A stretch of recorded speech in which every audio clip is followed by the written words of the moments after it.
Oke, lanjut. Materi selanjutnya mengenai masalah turunan fungsi trigonometri. Ini masalah yang keempat, yaitu nilai stasioner.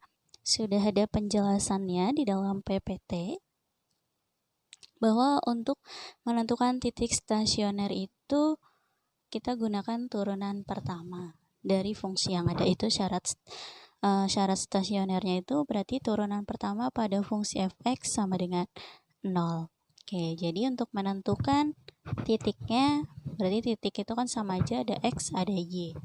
Berarti kita harus turunkan dulu fungsinya. Setelah diturunkan, fungsi yang sudah diturunkan tersebut disama dengankan 0, karena itu syarat stasionernya. Sudah disama dengankan 0, berarti seperti biasa nantinya kita akan mencari nilai x-nya dengan cara mensubstitusikan nilai-nilai yang ada nanti. Apakah nanti nilainya diganti 1, 2, atau kalau dalam trigonometri berarti semuanya dalam derajat, 0 derajat, 30, 45, atau seterusnya. Sudah didapat nilai x-nya, selanjutnya tinggal mencari nilai y-nya. Sudah dapat nilai x, berarti kita cari nilai y dengan cara mensubstitusikan titik x yang tadi ke dalam persamaan yang awal.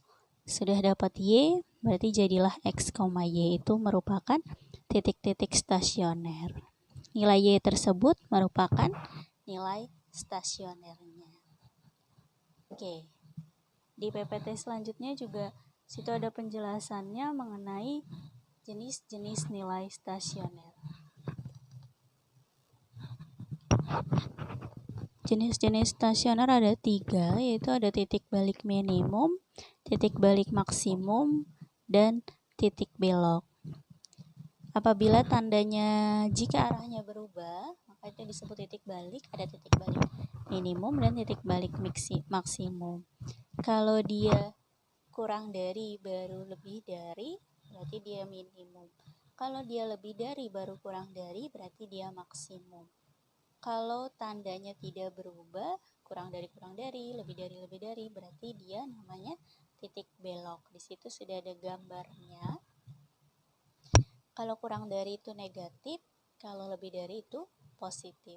Berarti kalau negatif ke positif berarti minimum, positif ke negatif berarti maksimum. Kalau negatif-negatif atau positif-positif itu merupakan titik belok. Oke, contoh soalnya.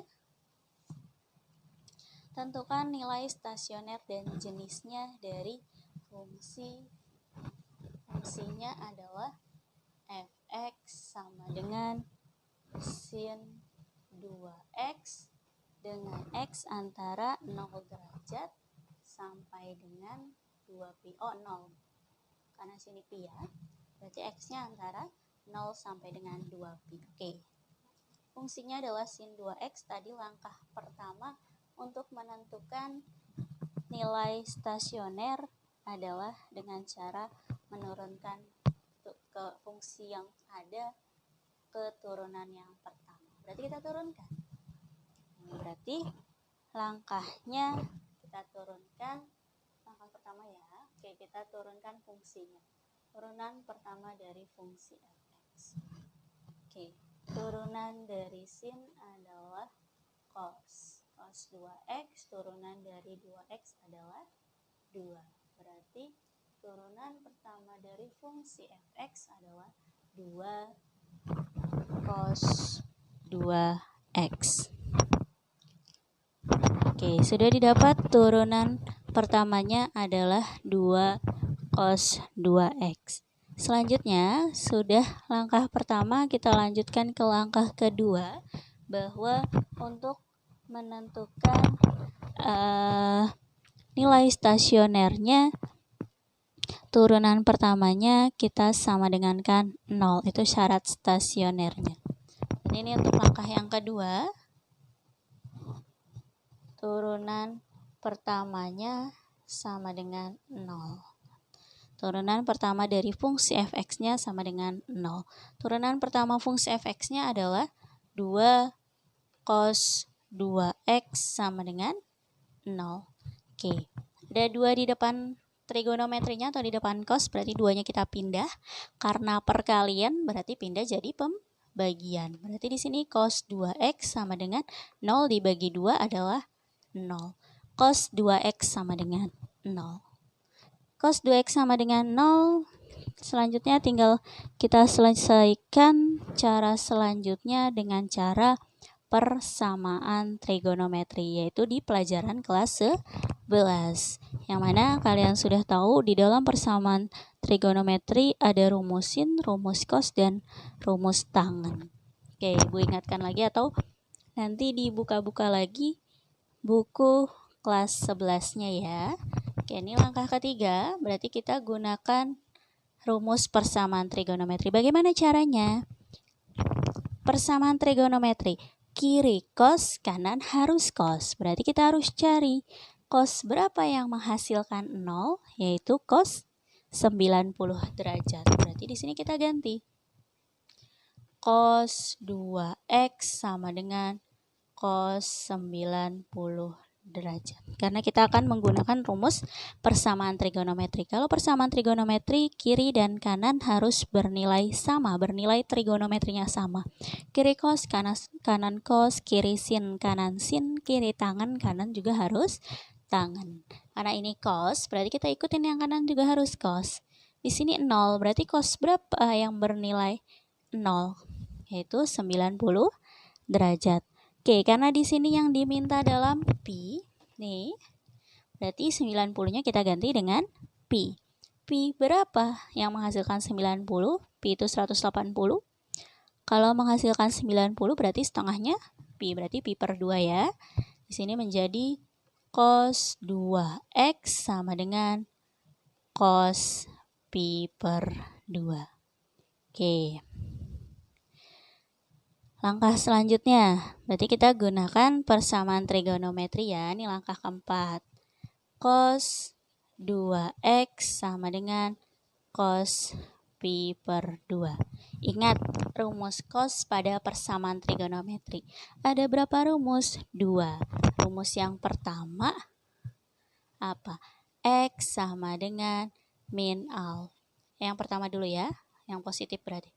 X sama dengan alfa tambah K kali 360 derajat. Atau kalau dijadikan ke dalam pi, berarti 2pi.